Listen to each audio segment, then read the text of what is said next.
Last time on the Skip and Josh podcast. Congratulations to Larry Walker. You texted me the picture of him receiving the call. I mean, like, you just got elected to the Baseball Hall of Fame, and so you're on this video call with, all these news outlets, and you're wearing a SpongeBob SquarePants shirt. Like, of all the shirts he has in his house, that's the one he picked to wear? You're listening to the Skip and Josh podcast with Skip Sherman and Josh Obadia. I'm Josh in Toronto. And I'm Skip in Montreal.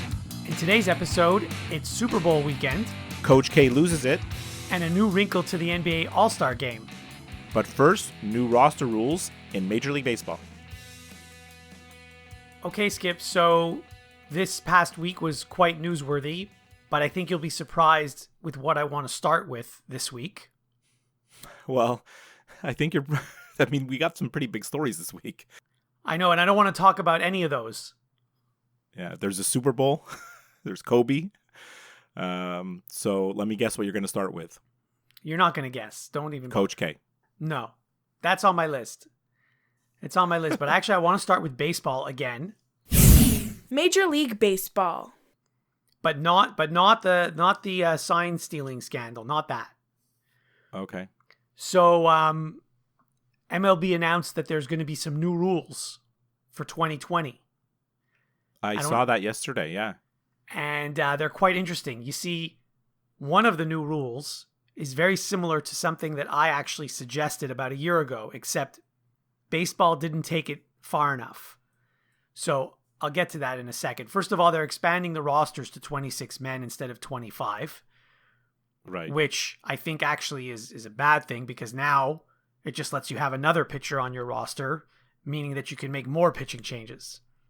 But they've capped the number of pitchers, right? Right. Well, they've capped it, yes. And this is the rule that I suggested to you a while ago, was that they just tell teams you can only have 10 pitchers on your roster, which, by the way, in the 1980s and even in the 1990s, most teams only had 10 pitchers on their roster. So it's not such a huge, earth-shattering thing. No, but if you had 11 pitchers, it was like, ooh, there's 11 pitchers. What are they doing with that roster spot? So they've capped the number of pitchers, but they capped it at 13. That's a ton of pitchers. So you can still do whatever you want. Now, they have that rule where if you bring a pitcher into the middle of an inning, he has to face at least 3 batters, I think. Or finish the inning if there aren't 3 batters left in the inning. So that will alleviate some of the pitching changes, but that's the one rule that... Well, that's a big change, don't you think? Because don't you feel that one rule change is going to sort of eliminate what they call the lefty specialist? Of course, but if you had just said to the teams you could only have 10 pitchers, you wouldn't even need that other rule, because teams would not want to burn a pitcher so easily, so quickly. But I think there's so much emphasis on the health of the pitchers and not overusing guys. I know. And I agree with you, but I'm just trying to look at it from another point of view, where they're saying let's have more pitchers so we don't have to overuse guys and the same guys don't have to pitch every day, By the way, you know how they have all these new analytics in the last decade, and, they don't let pitchers throw more than a certain amount of pitches in a game or innings and whatever. Yeah. And back in the day when Nolan Ryan and Steve Carlton and Steve Rogers and all those guys were pitching complete games and all kinds, Nolan Ryan, I don't recall him ever being on the disabled list. And he threw more pitches than I think maybe anybody. And he threw very hard. So I don't know that these new analytics actually help anyone's health. People would argue that Nolan Ryan is sort of the exception that proves the rule, in that he's a freak of nature. So you can't just say Nolan Ryan was never on the disabled list, because there's been hundreds, if not thousands, of other pitchers that were on the disabled list. Okay, but he was a freak of nature. He pitched into his 40s. He threw 90 miles, 100 miles an hour when he was 45 years old. He's not like a normal physical specimen. Okay, what about Pedro Martinez? You know how many complete games he threw in his career? But for every guy that you say, that I can give you another guy that blew out his arm. So there's no point in just throwing out names, right? Okay, fine. Analytics are showing that. So, I mean, whether I believe in the pitch count or not, I think the pitch count is overused. It's overemphasized. I think you can have a feel for a game, and a guy can throw 110 pitches instead of 100, and I think he'll be fine. You know, it's a difference between 150 and 100, where maybe that's the difference. Okay, well, we need to get off this because we're going to talk about it for too long. We are, of course, because there's other things we need to mention. So by the way, so they've maxed the number of pitchers on your roster at 13. There is one exception to that rule.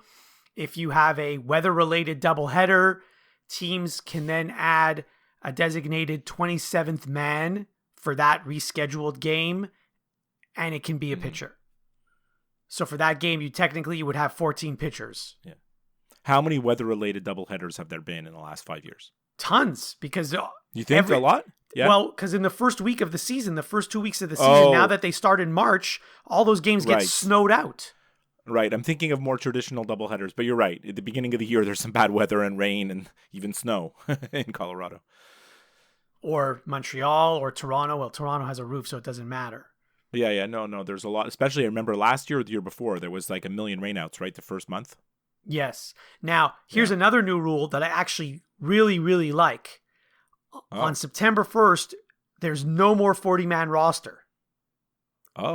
That's been around for our whole lives. I know, and it never made any sense to me that all of a sudden on September 1st, you can now use a completely different team for the rest of the season. Right. So on September 1st, it's still the 26-man roster. Actually, you can go up to 28. Okay. So you could call up. That makes sense, right? Because a lot of times on the September 1st call up, you, as a fan, you're like, oh, we're going to get to see like, Tim remember, Raines. like we're going to get to see Cliff Floyd, you know, like, remember, like we're going to get to see like this big super prospect that's tearing up the minors. Right.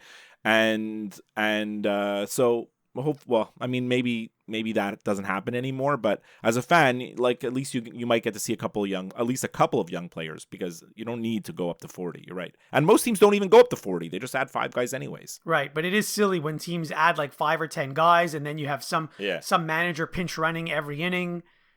Yeah. Pinch running every inning. Well, that's who they call up. They call up this fast guy who can't get on base, but he can run. Yeah, that's true. That's what you mentioned. That was Tim Raines in the year before his rookie year. But right? Tim Raines could actually hit eventually. Yeah, well, eventually, yeah. So the other new rule, this is the last one. So you know how there are a lot of people that were upset when a team was getting blown out and they would bring in like their second baseman to pitch an inning and he'd give up like 3 home runs because he can't pitch. Right. So now position players are not allowed to pitch unless they are designated as two-way players. I guess that's the Shohei Ohtani rule. That's so stupid. That is just so Actually, stupid. I think it's good because I don't want a second baseman or a left fielder coming into the game and pitching. I don't want that. Is a pitcher allowed to pinch hit? It just says position players can't pitch. I know. So why doesn't it work both ways? And who's to say who's a position player and who's a pitcher? That you have. That's the thing. You have to designate them because now you're only allowed to carry 13 pitchers on your rosters. So you have to designate who's a pitcher and who isn't. Well, how many two-way players are you allowed to designate? It doesn't say. I would make every player on my team a two-way player. I would just throw. I think I could at that rule. I actually like the rule, but then of course Major League Baseball, they have to go and ruin it with these exceptions. Yeah. Exceptions made for games in extra innings or for teams leading or trailing by at least 6 runs. I mean, what's the point of the rule? So that's so stupid. That means you could bring in a second baseman to pitch if you're winning by 6 runs. Which is the only time you would do it anyway. That's so stupid. So they make a good rule and then they ruin it. Oh, that. There's no point of that rule if it's the 6 runs, right? Because you're not going to bring 6 runs is not even enough. Bring in your second baseman to pitch if you're only down by 1. Right, but the thing is, you would only bring in your second baseman to pitch. At 6 runs might not even be enough. Usually, it's 10 runs. Right, that's right. Right, like, oh Lord, and then extra innings, of course, extra innings. Well, because you may run out of pitchers. Although with 13 on your roster, you shouldn't. You shouldn't. You're right. Major League Baseball, they need to take their cue from some of the other leagues when it comes to like rule changes. They're so slow to like make changes, and then when they do, they just overanalyze everything. And They're a weird organization. I think Major League what they Baseball. need to do is just make me the commissioner. That would be great. It would be great. How can we make that happen? I don't know. Now, there's another... You don't know? There's another... This is not for 2020. This is just sort of a rumor. This isn't official. But for 2021, the new rule that is being, rumored is that there'll be a full-time DH in the National League. Well, they've been rumoring that for a while. Right. But now it seems like it's more of a reality. Well, I mean, I don't think I need to tell you how I feel about that. I don't like the rule. However, I'm sort of torn because having the pitcher have to hit obviously leads to much more strategy, and the manager needs to know what he's doing.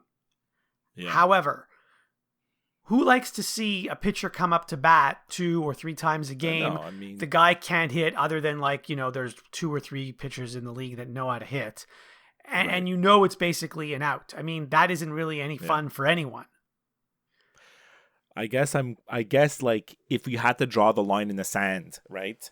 And say, Skip, are you a purist or are you like a progressive? I lean towards the purist side, where I just told you, why would you have to designate someone a two-way player? Aren't they all two-way players? Shouldn't they all be players should be a player. Same thing with the DH business. Pitchers should just learn how to freaking hit. It would solve everything if they could just hit a little bit. And by the way, all those pitchers when they were in high school were the best hitters on their team. Every single one of them. So they did know how to hit at one point. I see it from a fan's point of view. I see it from the fans' point of view, from Major League Baseball wanting to entertain the fans, and that look at David Ortiz, right? That guy was the best player in the Red Sox for 10 years or more, and he played DH. What would happen? You need that rule to have guys like him. Yeah. On the other hand, maybe he should have been able to field a little bit. But it's not just that. Yes, you want to see him hit, but do you also, the other question is, do you want to see some guy who's hitting 097 come up to bat 2 or 3 times a game? You don't. So. But if you like some of the strategy involved around that, sometimes it's not so bad. I kind of get off on the strategy. So do I. Pitching around the guy, knowing the pitcher's next. Maybe the pitcher can I don't know. It's going to happen. Don't you feel like it's going to happen? I know you say it's 100% going to happen. There are things that are inevitable in sports that are just going to happen that you can't avoid. And yes, if it doesn't happen in 2021, it's going to be in the next 5 years for sure. It's actually surprising that it hasn't started yet. Yeah, it's not going to take that long. Yeah. So I'm done with baseball. I want to talk about basketball.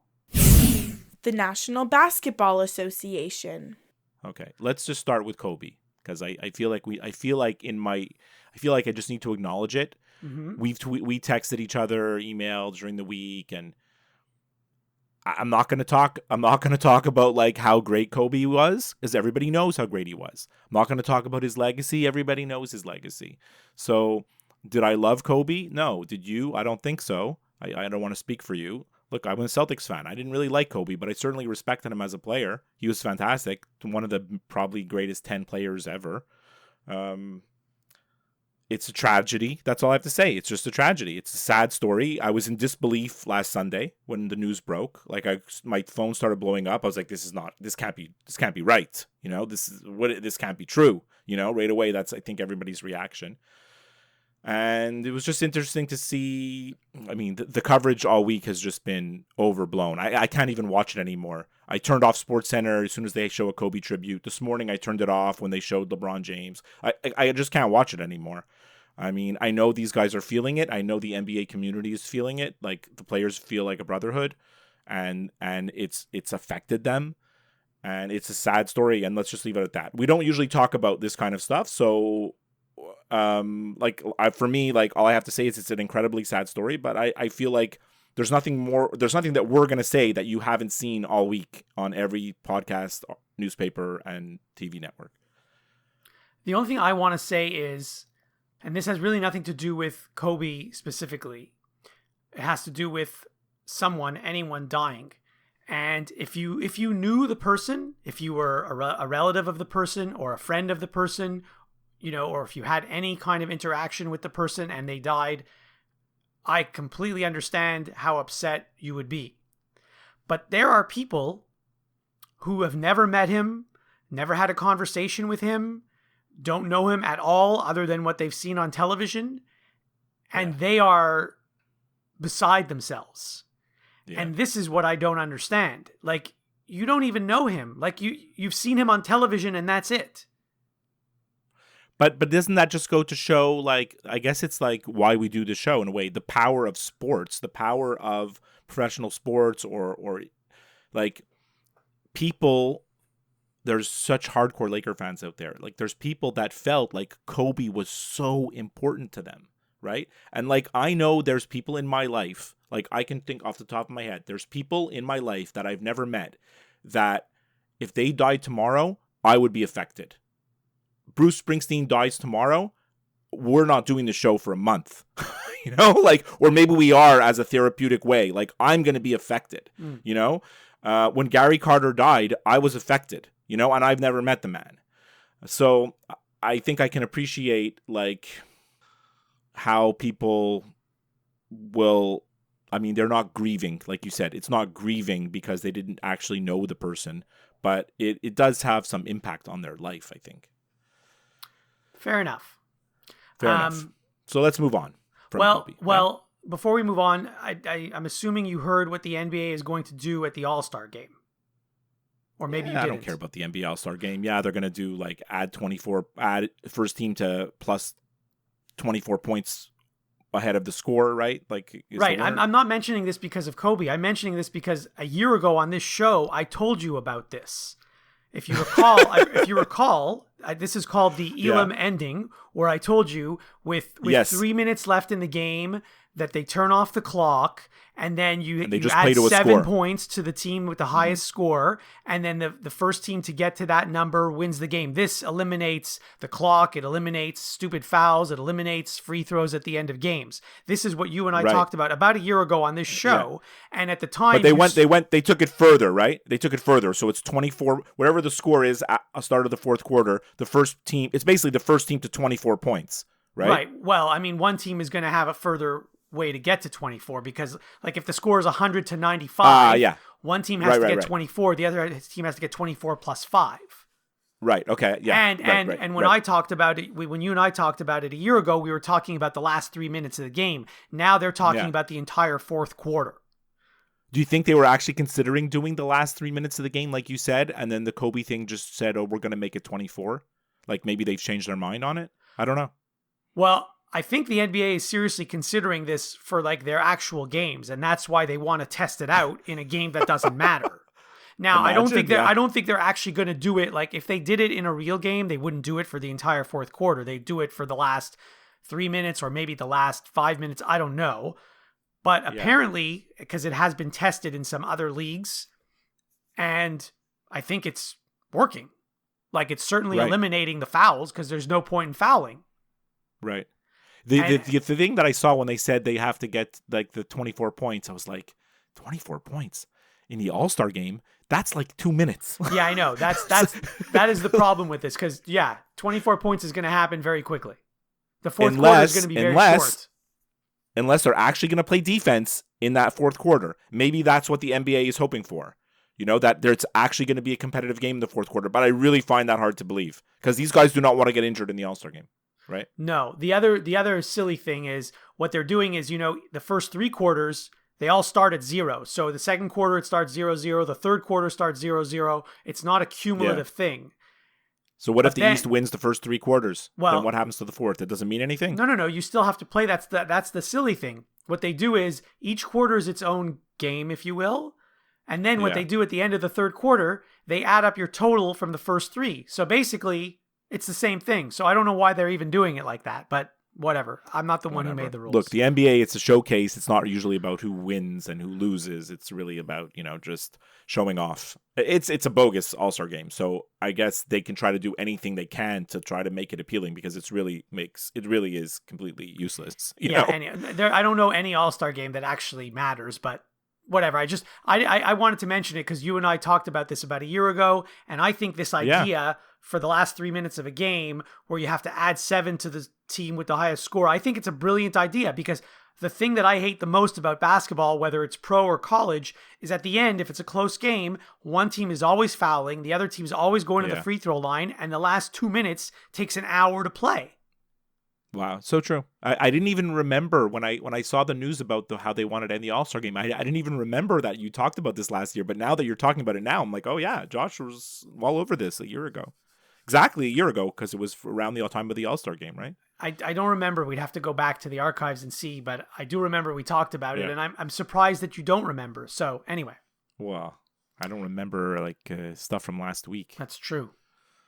By the way, did you break another coffee mug today? No, I have a brand new one with like a rubber base, so it's kind of hopefully it'll prevent me from breaking it. This one. It's skip proof. Yeah, well, maybe. You need to have just bubble wrap on everything you own. College basketball. The other basketball news of the week is that Coach K went nuts this week, and to be honest, it's a little bit disturbing to me.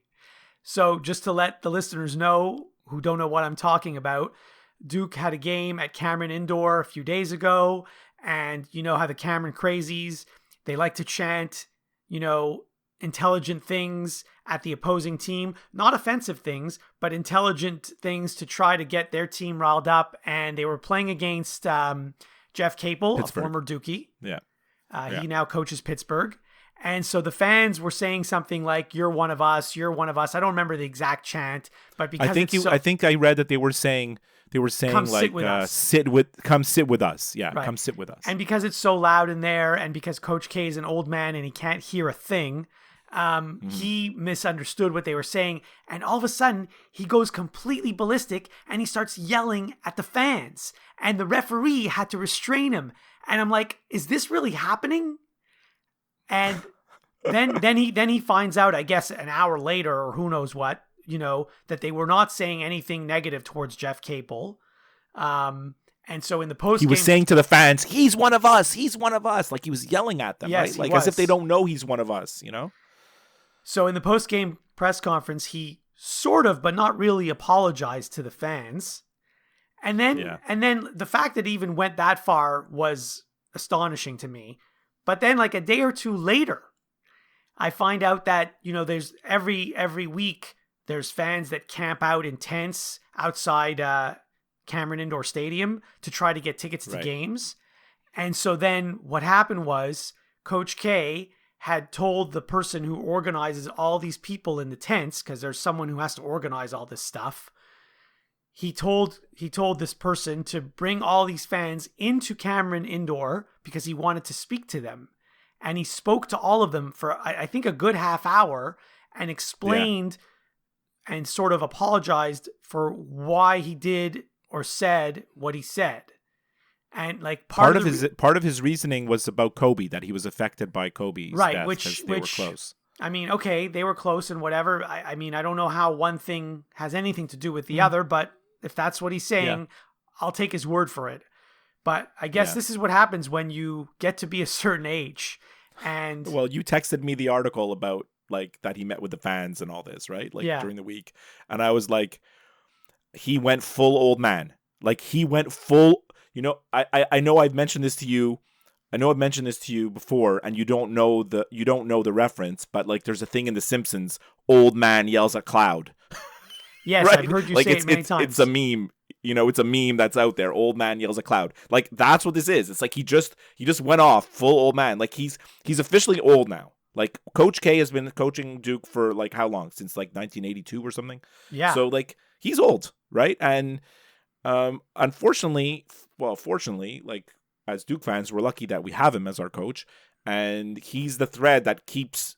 He's the common thread of kind of why we're Duke fans over the year. The players change every year, every 2 years, but Coach K is always there.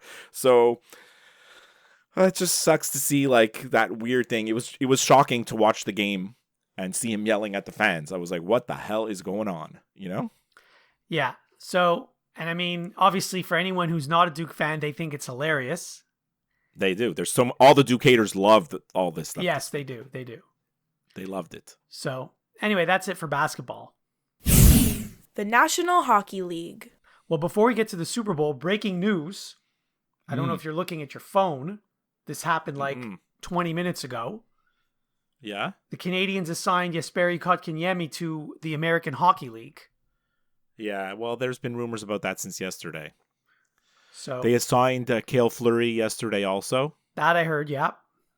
Kotkaniemi's been playing terrible, and actually he was a healthy scratch the other night. So what's the point of having this guy who's one of the youngest players in the league, who shouldn't even be in the league? He should have played a year in Europe last year, and then he should have come here this year and played in the AHL. And we only should have ever seen him in the NHL next year. That we should have never seen him play an NHL game till next year. Somehow we've had to watch this guy struggle and become the whipping boy of the fans just because the organization is stupid. So sending him to the AHL is the right move, and hopefully let him play on the power play in the AHL, let him play in the penalty kill, let him play big minutes, let him learn how to be a professional hockey player, Yeah, I mean, listen, I'm okay waiting, whatever, but the reason he was on the team this year and last year is because the team is so bad. Yeah, that is part of it, but I mean, I don't know. The Canadiens are a mess. What do you want me to tell you? You know. They don't know if they want to. They don't know if they want to tank. They don't know if they want to win. They can't figure themselves out. So the trading deadline is going to be the most interesting thing, right? Because I don't know. I have a feeling he's not going to trade anybody at the trading deadline. No one's going to get traded. Right. That's exactly what I was going to say. You think it's going to be so interesting. Yeah. It's actually going to be very boring because nothing's going to happen. But we talk about this every single week, it seems. And I think you and we've agreed that we would like the Canadiens to be sellers at the trade deadline. I don't think that, even if they somehow squeak into the playoffs, I don't think they're going to do any damage in the playoffs. However, if you look at the standings and you factor in that the Canadiens have been without 3 important players for over a month, you realize if they had those 3 players all this time, they would probably be in a playoff spot right now. I don't know about a playoff spot, but they'd be closer. Because look at the teams that are like 7th and 8th in the conference. Yeah. They're not that good. No, they're not that good. They're not that good. The Canadiens are right there with those teams. They are, but if every the team Canadiens gets are injuries. healthy. Every team gets injuries, though, Right, Josh. yes. And I know Drouin was injured, and people are like, Byron's injured. Byron stank this year. Byron was not even good when he was playing. So people are like, oh, they're without Byron? Who cares? Byron's actually an Drouin important was playing player. great. Yeah, Drouin was playing great, and he's an important player. But, teams get injuries. The Penguins, how many times does Crosby get injured? Somehow the Penguins keep winning. So... it'll be interesting to see what happens at the trading deadline, because there's certain guys that I think normally if you're a seller, you're going to trade them. And I think he's just going to hang on to everybody. I think he's going to hang on to everybody he has. The only guy that might get traded is Kovalchuk. I think that's it. And he's actually their best player since they got him. Yeah, that's been a good acquisition. But yeah. I'd be okay trading him if you get a high draft pick. Sure. I would be okay trading him too. Yeah. Yeah, now by the way, the worst thing that could have happened is Gallagher came back, which, don't get me wrong, I think it's great, but now ever since he's been back, so they won their first game with Gallagher, and he's obviously an important player on the team. So now they're going to start winning, right? Especially if Drouin comes back today and they have an even better lineup. The team might start winning some games, and then that's going to put in Bergevin's head, oh, you know what? We're healthy now. We're winning now. We can make the playoffs. I'm not going to sell. That's what's going to happen. Making the playoffs is so remote. If you look where it's just so remote. It shouldn't even be a thought right now. And yeah, you're right. They're going to start winning games. They're going to probably play 500 the rest of the year, and they're going to miss the playoffs, and they're going to draft they're going to draft 10th again.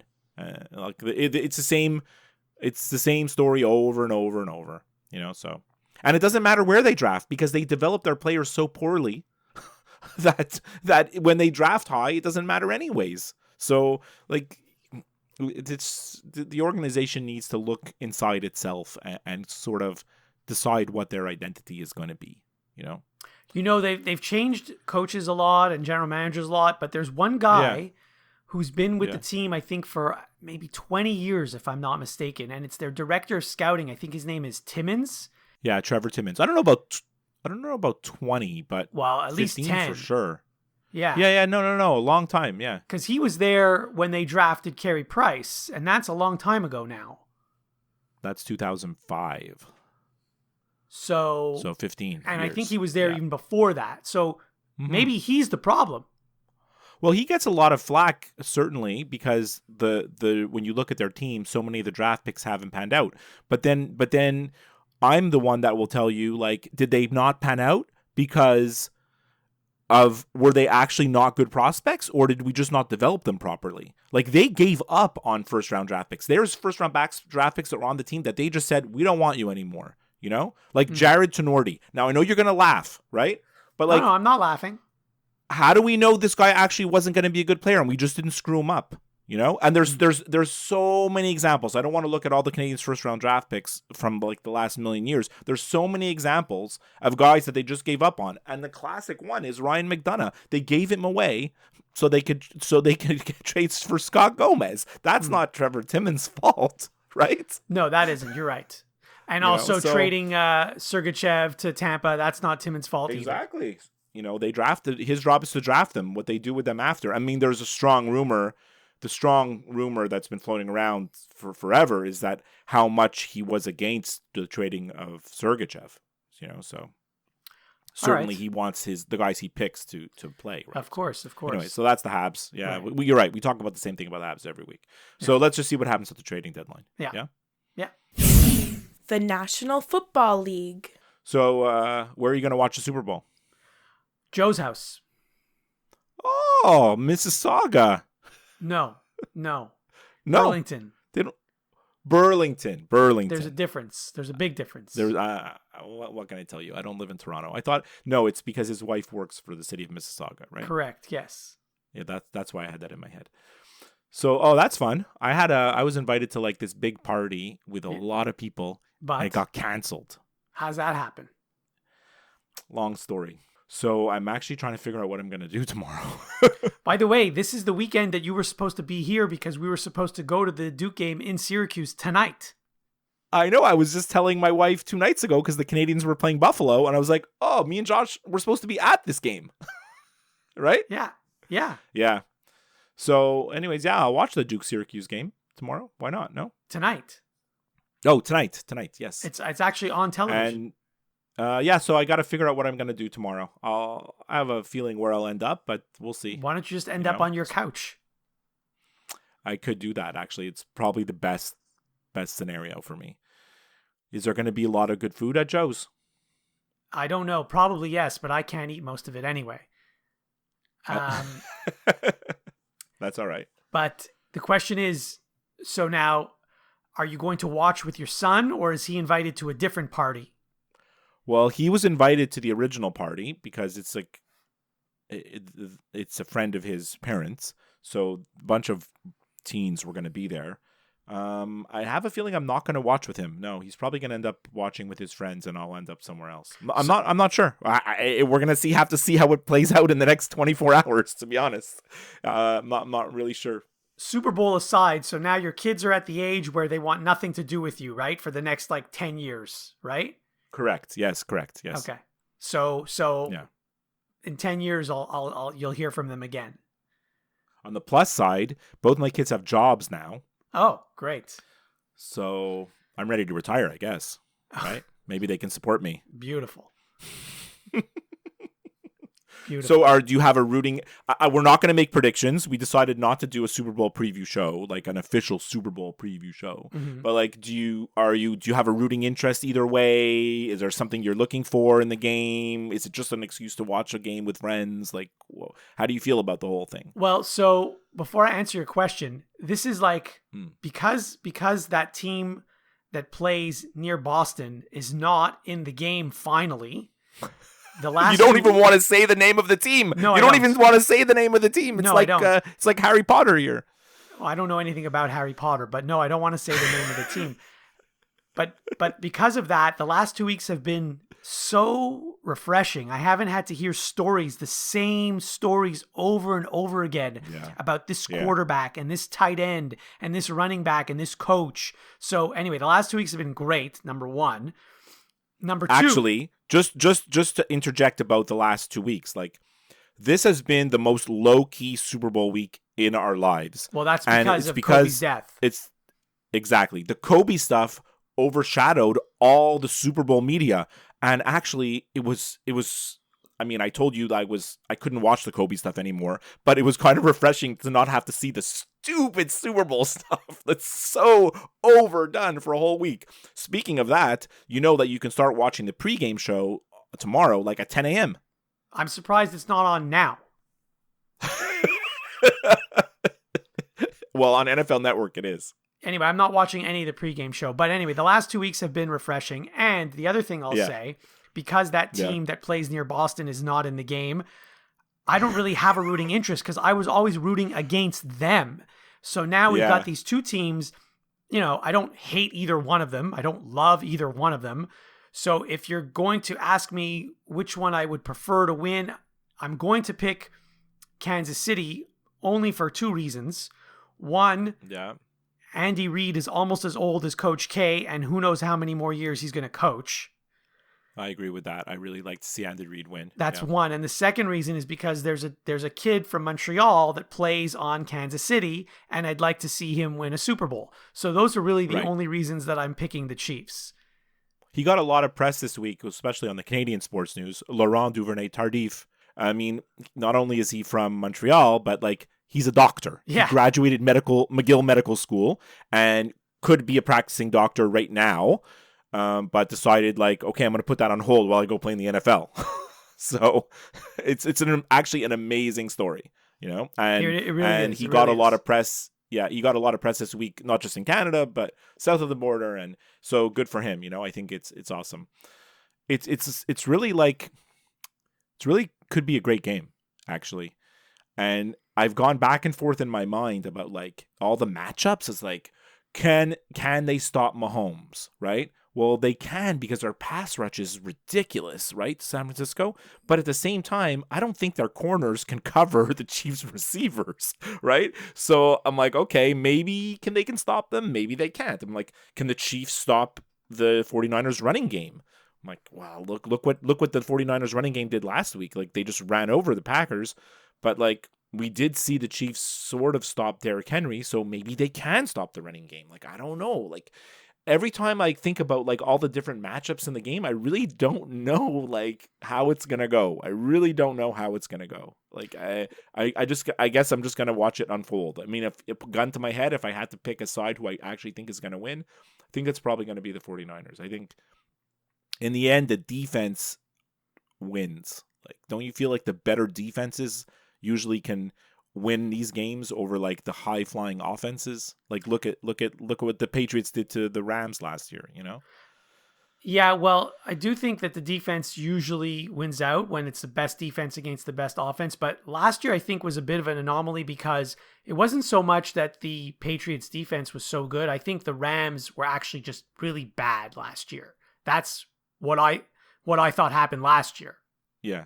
I think he was outcoached. I think Belichick outcoached the Rams last year. The other thing is, this is the first time in a long time that I can recall, usually going into the game, there's always one team that's heavily favored to win. That team doesn't always win the game, but there's always one team that's heavily favored, like by a touchdown or something. And this year... What are the odds actually this week? I think the point spread is 1. Wow, it's amazing. This is the 1 year in a long time where I can recall that like there isn't really a team that's heavily favored. There isn't. They're very evenly matched, these two teams. The what was I going to tell you? Oh my god, I'm losing my mind. I can't remember what I was going to tell you. And you're not even 71. Classic, Josh. Classic. There's some awesome Super Bowl prop bets out there. Oh, yes. I'm well aware of them. For all the gamblers. You can bet on some crazy stuff, like there's always like how long it will take like the national anthem to be sung. By the way, this year it's Demi Lovato, so you can bet over under 2 minutes. Yes. But also you can bet on, will Demi Lovato forget a word? And you could also bet on how long she's going to take on to say the word brave in the national anthem. Is it going to be over 5.5 seconds or under 5.5 seconds? So I don't know where you stand on the anthem stuff, but I just think I always find it hysterical that you can actually bet on this stuff. You know what else you can bet absurd. on? You can bet on whether or not you think a fan will run onto the field during the game. I have that here. I have that here. Hold on. You can bet on that. Yeah, you can bet on all that stuff. Whether a fan will run on the field. This is in the exotic props. Will a fan run onto the field during the game? Yes, plus 500. No, minus 650. So how many times will the president tweet during the game? The stuff with Trump, you can't bet on that stuff because it's way too unpredictable. Like honestly, and of course you can bet on like who's going to win the MVP. Mahomes is the odds-on favorite, Garoppolo's second, and actually Raheem Mostert is third, which is really just because of his last week's game. But if you really look at what the 49ers have done all year, if you were just dropped on earth last year and watched the championship games, you're like, oh my God, Raheem Mostert's the greatest player in NFL history. But like they usually use 3 running backs and they usually use them pretty evenly. It's not like one guy's not getting all those carries and all those yards. I never heard of the guy till 2 weeks ago. I never heard his name until 2 weeks ago. That's wild. Well, I mean, he's been cut by like 6 teams, right? Yeah, exactly. I just hope it's a fun game. I hope it's an exciting game, and I hope it's one that we're going to look back on and say, like, we had a good time watching it, because that's all we want as fans. I remembered what I wanted to tell you. Okay, go. I know we talked about this. We talked about this offline, and I don't know if we actually ever talked about it on the show. And correct me if I'm wrong. Again, I don't remember. But we're not going to see the commercials tomorrow. We're not. It's over. We had it for 2 years. So did we talk about this? Did we talk about this on the show, or we just talked about it? I don't think we talked about it on the show. I just texted you. We didn't even talk about it. Right. So Canadian viewers will not get the Super Bowl, all the great American Super Bowl commercials this year. You will not. You're just going to get the CTV commercials. Right. We did live into that situation for many, many years, and it was the last 2 or maybe 3 years where the CRTC made an exception. 2 years, right? And allowed us to get all the commercials. CTV's parent company, Bell Media, was not happy with that, obviously, because then they don't get to sell their own advertising. So that kind of sucks because the commercials are actually like a big part of it. And what ends up happening when you watch in Canada is when you watch the American commercials, it's exciting because the commercials come on, you don't know what you're going to see, right? You don't know what you're going to see. Like there's going to be this awesome commercial coming on or whatever. Like you're anticipating seeing something cool and different. When you watch in Canada, when you have the Canadian commercials, we're going to see the same commercials over and over and over and over. Every commercial break, we're going to see the same stuff. I remember one year they had a commercial for Lay's chips and Mark Messier was doing the ad. We saw that commercial 85 times during the Super Bowl, and that's what's going to happen tomorrow.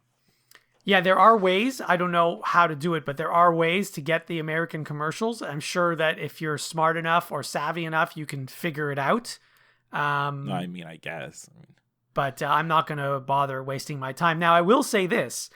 The years where we did get to see the American commercials, and of course, I watched the game both those years, I usually look forward to the commercial so that I can go to the bathroom or go to the kitchen and get some food or whatever. But those years where we saw the American commercials, I didn't get a break for like 4 hours. I did not get a break because I couldn't leave the couch, and it was very stressful. So this year will be a lot less stressful for me. I was just going to say, like, the fact that we have the Canadian commercials will make the game like a normal game where you can go to the bathroom or you can get up and get some food and you can do whatever. And you can talk to people. Gives you a little bit of a break. But the Super Bowl they add commercials and the commercial breaks are longer. So it's a struggle sometimes watching like the same stuff over and over, but Super Bowl is just not a normal game. It's not on at a regular time. There are 96 commercials during the Super Bowl. Oh, lovely. I love it. But, it's not a normal game. It's not on at a normal time, right? We got all the different commercials. Halftime is a half hour. We got a different halftime show that's even longer. By the way, I know you're excited to see the J-Lo Shakira halftime show. I know you're a huge fan. That's another thing you can bet on, how many wardrobe changes Shakira will have. You can bet on whether Jennifer Lopez is going to sing Jenny from the Block. Yes, you can bet on that. Where do you fall on that? Yay or nay? I don't think she's going to. Isn't that song really old? It is old, but I think it's like a song that she pulls out like just to like give her the cred, like Jenny. I'm like, since we're talking about football.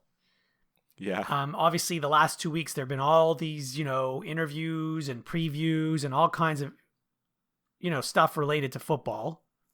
Yeah. And so I've seen all these different football personalities, reporters, former players, former coaches, weighing in on their opinions. And I don't care what their opinion is or isn't. That's not why I'm mentioning this. There's two things I want to mention. One is Jerry Rice was on TV the other day. The guy's 8 years older than me, and the guy is in the best shape of anyone I've ever seen. He looks incredible. Like, I don't understand. The guy looks like he can still play now, and he's 8 years older than me. I'm old. He's even older. He looks fantastic, that guy. Yeah. Well, when Jerry was a player, they always used to say, like, the secret to success is he worked 1,000 times harder than everybody else. Even when he was 35, 40 years old and he was still in the league, he was still working out twice as long, 3 times as long as anybody else, right? And I guess there you go. But yeah, he looks amazing, right? He looks young. He doesn't look how old he is. He looks great. And the other guy I want to mention, this guy's younger, so I don't care what he looks like.